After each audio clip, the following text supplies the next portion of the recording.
Selamat pagi saudara, apa kabar? Tentunya bahagia bersama dengan Tuhan ya. Kembali kita bertemu kembali dalam acara Makin Dekat Tuhan pagi hari ini. Sebelum itu kita akan berdiam diri, kita bersaat teduh.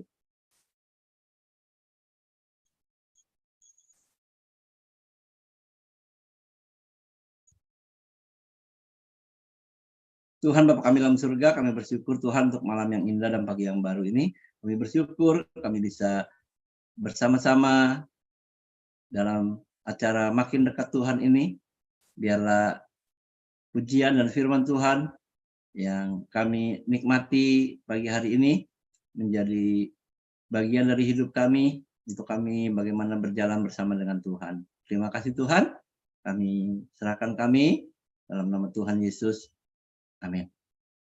Saudara, tidak terasa, Sabtu ini kita akan merayakan HUT Gereja ke-72 dan sebentar lagi kita akan masuki bulan Desember. Kita akan merayakan kelahiran Tuhan Yesus, Juru Selamat dunia.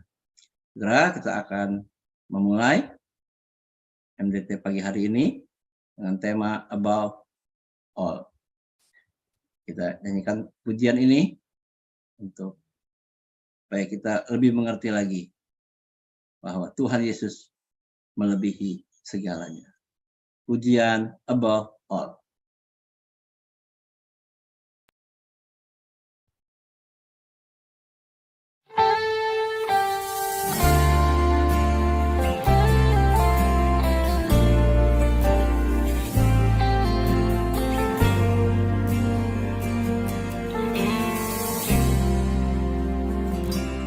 Above all powers, above all kings, above all nature and all created things, above all wisdom and all the ways of man.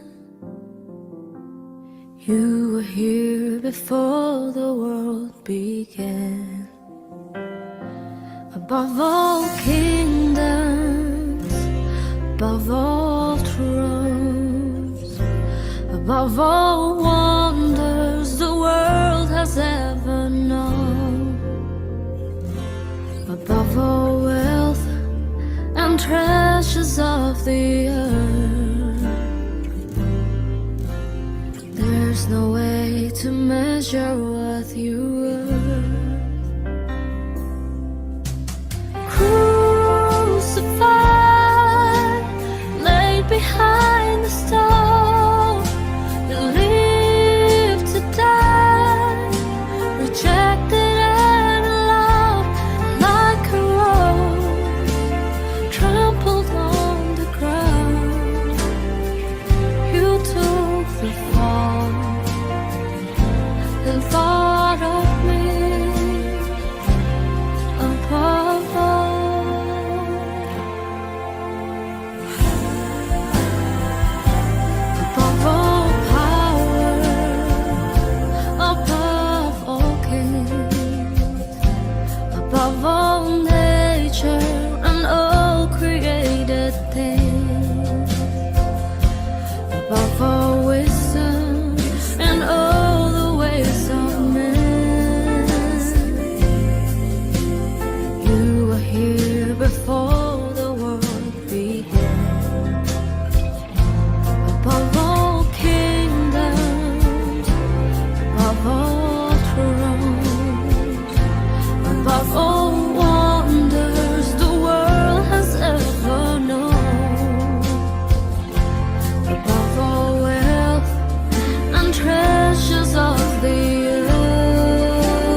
never thought of me above all.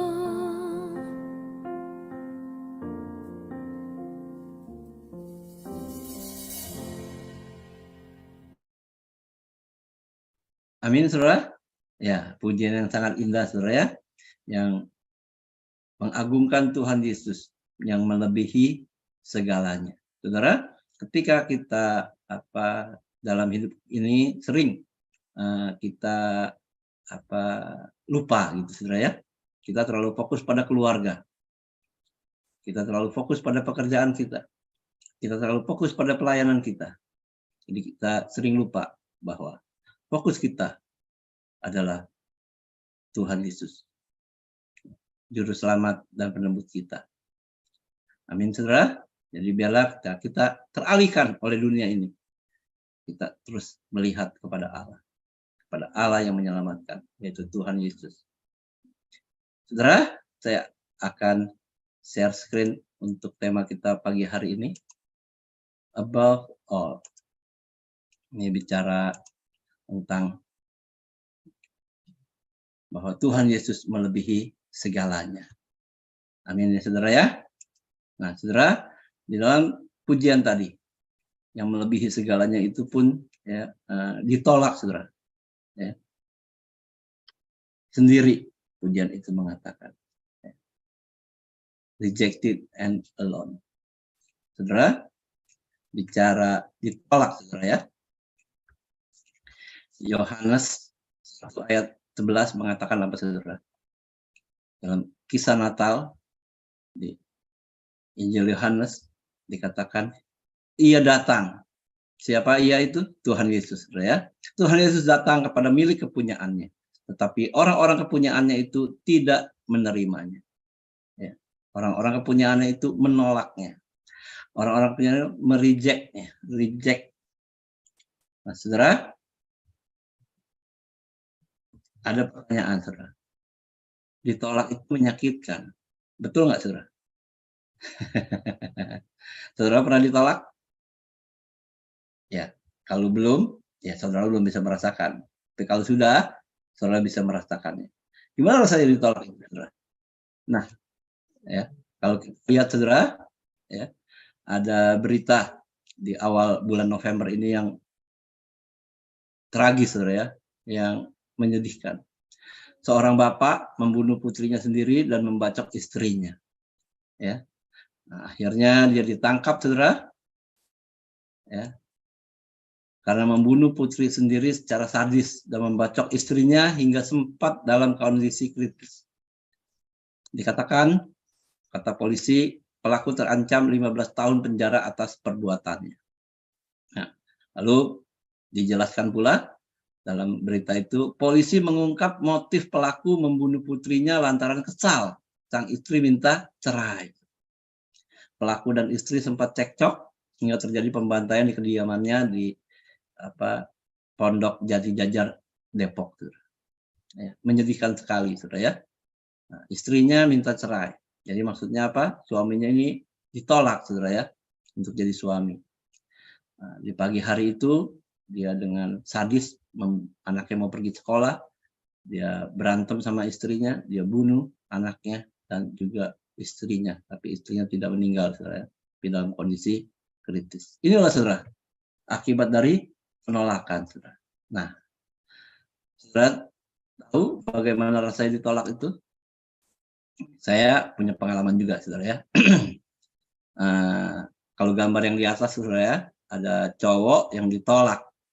Nah, saya ingat waktu di STT Iman, saudara, ya, di asrama, tinggal dengan satu kamar berdua, saudara, sama teman, roommate namanya, ya. Nah, lalu dia mengungkapkan perasaannya dengan mahasiswi yang lain, saudara, bukan mahasiswa yang lain ya. Kalau itu mah homo ya. Dengan mahasiswi yang lain. Tapi ditolak, saudara. Nah, di situ saya tahu, saudara, artinya ditolak, ya. Nah, karena memang saya belum pernah ditolak sama seorang perempuan, saudara ya. Dan saya sebagai teman sekamarnya, saudara, roommate-nya, waduh, kayaknya lihat teman saya itu rungsing banget, ribet banget, galau banget, karena ditolak cintanya, saudara. Ya. Waduh, saya bilang, begitunya ya kalau ditolak cinta, saya bilang. Tapi bukan saya merasakan, saya hanya melihat teman dan merasakan teman saya itu, saudara, bukan saya. Ya. Nah, lalu kalau pengalaman saya itu ketika sebelum jadi hamba Tuhan, saya kan bekerja, saudara ya. Nah, dalam bekerja itu saya mencari pekerjaan itu di Kompas, saudara, koran Kompas, karena Sabtu Minggu itu ada lowongan pekerjaan. Nah, saya mengirimkan 10 lamaran, saudara, tulis tangan, ya, masukin amplop, biodata dan lain sebagainya, kirim ke kantor pos. Nah, dari 10 itu, 5 ditolak, saudara. Sisa 5 dipanggil untuk interview. Dari 5 dipanggil interview, ya, 4 ditolak, saudara. Bersyukur, saudara, 1 diterima kerja. Demikian seterusnya, saudara. Kalau saya pindah kerja, seperti itu, saudara. Jadi dari 10, 9 menolak, 1 menerima, saudara. Ya, puji Tuhan, saudara. Ya. Jadi rasanya ya biasa-biasa aja. Buat saya ditolak itu ya cinca-cinca gitu. Tapi pernah 1 kali, saudara. Ya, ketika sudah jadi hamba Tuhan, saya waktu itu masih mahasiswa praktek, saudara, di GSR di Singkawang. Nah, saya pelayanan di sana 1 tahun, lalu gereja meminta saya untuk diperpanjang. Tapi sekolah meminta saya untuk pelayanannya bukan di GSR di Singkawang, tapi GSRI Jembatan 5. Lalu saya bilang sama majelisnya, saya bilang, saya nggak bisa karena sekolah udah mengutus saya ke GSRI Jembatan 5. Jadi saya harus nurut sama sekolah. Oke. Nah, lalu cobalah diusahain. Saya bilang, oke lah, jadi gini.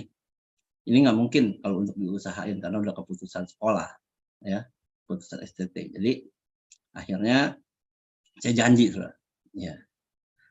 Lalu saya janji gini dah, kalau di sana nggak ada orang, nggak ada hamba Tuhan, saya siap untuk kembali. Oke? Nah, itu janji saya, saudara ya. Nah, akhirnya apa yang terjadi, saudara? Saya pelayanan di GSR Jembatan 5, di GSR Singkawang kekurangan hamba Tuhan, saudara. Saya ditelepon untuk diminta pelayanan di sana. Saya pikir saya udah janji, saudara ya. Kalau nggak ada hamba Tuhan, saya kembali ke sana. Lalu, oke, saya kembali ke sana. Nah, saya mengundurkan diri Jembatan 5 dan saat untuk pergi kembali ke Singkawang, saudara, ya itulah. Ternyata setelah saya pak barang ya untuk dikirim ke sana, kirim ke ekspedisi. Nah, saya ingat sekali itu habis khotbah di Persatuan Pemuda Jembatan 5. Pulang, saya ditelepon sama majelis GSRI Singkawang. Katakan, Pak Firdani, kami barusan rapat selesai. Kamu tidak jadi ke Singkawang, di Jakarta aja pelayanan. Saya bilang, waduh, saya udah selesai juga di Jembatan 5. Jadi gimana ya? Ya udah, tetap aja di Jakarta, jadi kamu nggak usah ke Singkawang. Waduh, saya bilang. Wah, itu rasanya saya nggak tahu bagaimana, saudara ya. Di Jakarta sudah resign, berhenti pelayanan, di Singkawang ditolak, saudara. Tidak jadi berangkat ke sana. Wah, malam itu hari Valentine, saudara ya, habis khotbah tentang kasih. Lalu mengalami hal seperti ini, saudara. Wah, rasanya nggak karuan. Baru saya tahu ketika saya melihat teman saya waktu ditolak cintanya, saudara.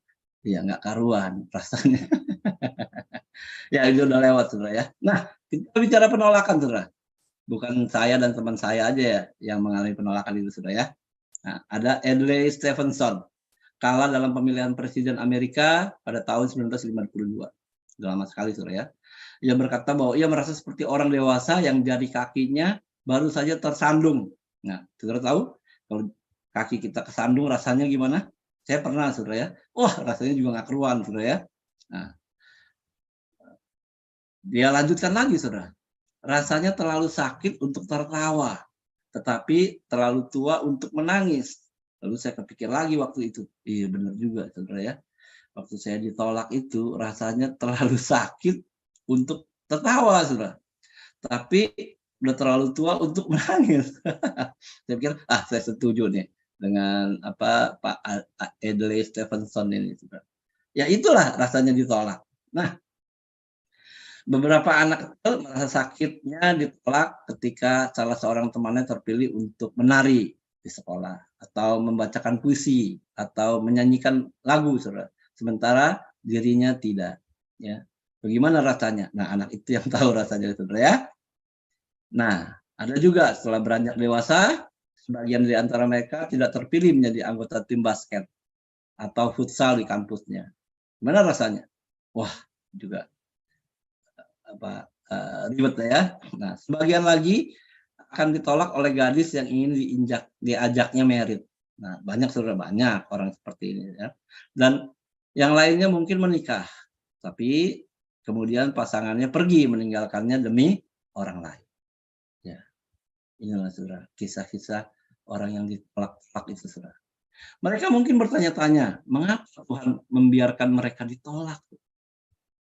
Ya, Tuhan kan maha kasih. Ya kalau tahu ditolak, ya kabarin dulu lah gitu. Enggak saudara ya. Dan saya pun enggak punya jawaban saudara. Sebab enggak mudah bagi orang-orang hatinya terluka seperti ini. Kenapa? Karena saya pun sudah merasakannya saudara ya. Enggak mudah. Nah, saudara, ternyata saudara, kalau kita lihat firman Tuhan dalam Yohanes 1 ayat 11 yang sudah kita baca tadi, Tuhan Yesus datang kepada milik kepunyaannya, tetapi orang-orang kepunyaannya itu tidak menerimanya. Bayangin Tuhan. Kalau saya kan manusia kan, kalau mereka juga manusia, ditolak oleh manusia. Ini Tuhan ditolak oleh manusia. Aduh, ya. Kalau saya jadi Tuhannya, saya apain saudara? Ya udah hajar. Tapi Tuhan kita, Tuhan yang penuh kasih ya saudara ya. Nah, kalau kita lihat lebih dalam, Rasul Yohanes mempertegas kembali bahwa Tuhan Yesus tidak dikenal oleh dunia dan ditolak oleh umatnya sendiri. Sangat ironis ya saudara ya. Bahkan dari sejak dilahirkan sampai akhir hidupnya, Tuhan Yesus terus-menerus ditolak. Ya kalau kita baca kitab Injil saudara, begitu banyak tolakan buat Tuhan Yesus saudara. Tetapi puji Tuhan, ketika ditolak, Tuhan Yesus datang tidak bergantung pada respon penolakan saudara, atau penerimaan. Karena dia datang justru untuk menerima manusia dalam rencana penyelamatan. Amin saudara ya. Nah, peristiwa pengutusan Tuhan Yesus oleh Allah Bapa ini merupakan penetapan rencana kekal Allah saudara, yang tidak bisa dibatalkan oleh apapun dan siapapun, yaitu rencana keselamatan dalam diri Tuhan Yesus yang sedang, akan, dan pasti digenapi. Jadi saudara, kalau kita lihat dalam firman Tuhan, jadi Alkitab mengajarkan apa saudara? Alkitab mengajarkan untuk mereka yang ditolak untuk memandang kepada Tuhan Yesus. Karena Tuhan Yesus juga pernah ditolak. Nah, saya ambil bagian Alkitabnya saudara ya. Dalam Matius 27 ayat 23 saudara, ketika peristiwa Tuhan mau disalib saudara ya. Pilatus berkata apa? Tetapi kejahatan apakah yang telah dilakukannya? Dia nggak menemukan saudara. Namun mereka, orang banyak ini makin keras berteriak apa? Ia harus disalibkan. Ya, inilah saudara ya. Di sini kalau kita lihat dalam Matius 27 ayat 23 ini, Tuhan Yesus dicemooh saudara, oleh saudara-saudaranya, oleh orang-orang di daerahnya. Orang-orang menuntut dia agar disalibkan. Salah enggak. Melakukan yang baik iya. Tapi orang-orang menuntut disalibkan. Ya itulah saudara. Ya. Nah, satu lagi saudara, di ayat 46 saudara. Di atas kayu salib, saat menanggung dosa-dosa kita, Tuhan Yesus merasa sedemikian ditinggalkan Bapaknya, sehingga dia berseru, Allahku, Allahku, mengapa engkau meninggalkan aku? Ini juga satu hal yang sangat sulit, saudara. Nggak bisa digambarkan dengan kata-kata. Ya. Ketika Tuhan Yesus katakan, Allahku, Allahku, mengapa engkau meninggalkan aku? Itu perkataan yang agung dari Tuhan Yesus. Saudara. Dia tahu betapa sakitnya ketika orang ditolak. Nah, saudara, akhirnya ketika kita merasa sangat terluka akibat penolakan, ingat apa saudara? Bahwa Tuhan Yesus memahami apa yang kita rasakan. Jadi saudara, Tuhan tahu apa yang kita rasakan. Dan pelajaran kita pagi hari ini, apa saudara? Ketika kita ditolak, saudara yang pernah ditolak, jangan kecewa saudara, jangan marah, jangan sedih. Apa? Karena kita pun merasakan apa yang Tuhan Yesus rasakan. Amin saudara? Amin ya. Merasakan yang Tuhan Yesus rasakan itu lebih indah. Saudara. Kenapa? Ya. Kalau merasakan jadi presiden Jokowi gitu ya, merasakan apa yang Pak Jokowi rasakan itu masih biasa. Saudara. Tapi ini merasakan apa yang Tuhan Yesus rasakan. Satu hak istimewa. Saudara. Suatu hal yang terindah yang tidak bisa diungkapkan dengan kata-kata. Jadi respon kita apa saudara? Bersyukur saudara ya. Ketika kita mengalami penolakan demi penolakan. Bahkan saudara, Tuhan Yesus begitu mengasihi kita saat kita berserah kepadanya saudara. Ketika kita ditolak, kita berserah kepadanya, ada berkat-berkatnya akan menyertai kita juga. Dan kita pun akan menjadi berkat bagi banyak orang. Nah saudara, ketika saya ditolak di GSRI Singkawang, ya, saya pikir ya runtuh dunia ini saudara ya. Tidak ada pelayanan dan lain sebagainya. Enggak saudara. Ketika saya berserah kepada Tuhan, saya tahu Tuhan mengasihi. Apa yang saya dapatkan saudara? Berkat apa yang saya dapatkan? Saya bisa lanjut kuliah S2 di SCT Iman Konseling saudara.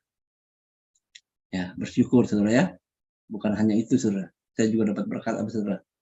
Akhirnya istri saya juga dari SCT Iman saudara. Dan akhirnya saya punya anak Michelle saudara. Itu berkat yang luar biasa dari Tuhan.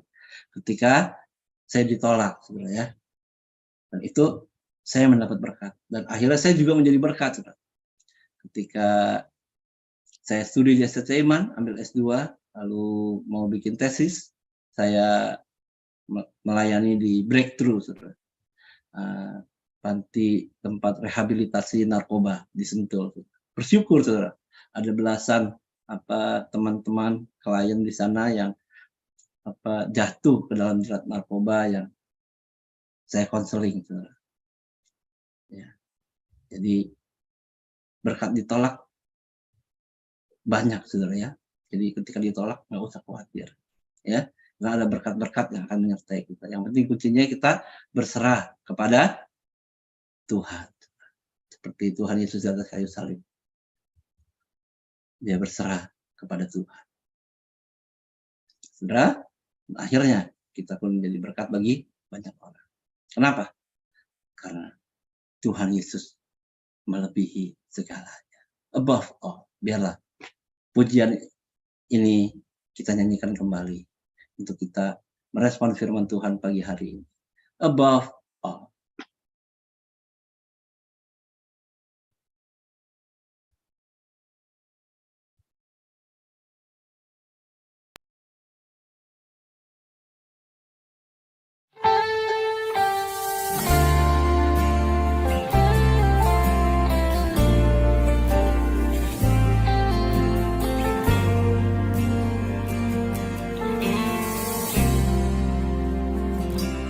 Above all powers, above all kings, above all nature and all created things, above all wisdom and all the ways of man. You were here before the world began. Above all kingdoms, above all thrones, above all wonders the world has ever known, above all wealth and treasures of the earth, there's no way to measure what you were. Crucified, laid behind the stone, you lived to die, rejected and loved like a rose, trampled on the ground.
and thought of me above all.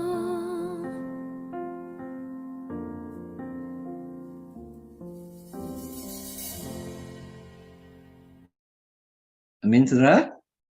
Mari kita berdoa.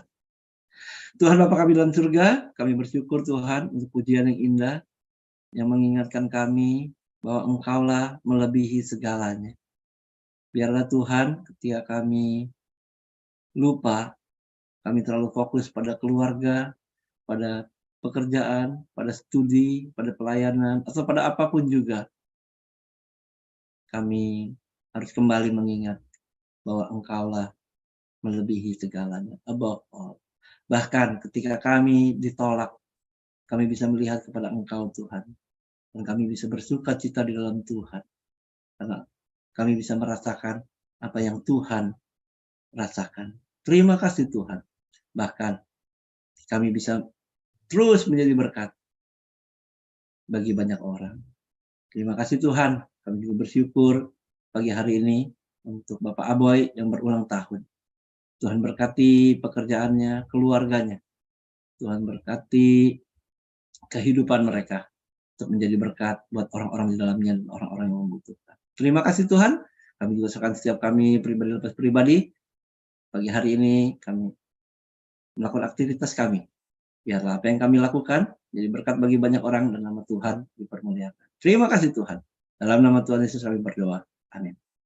Oke, terima kasih semuanya. Tuhan Yesus memberkati. Bye.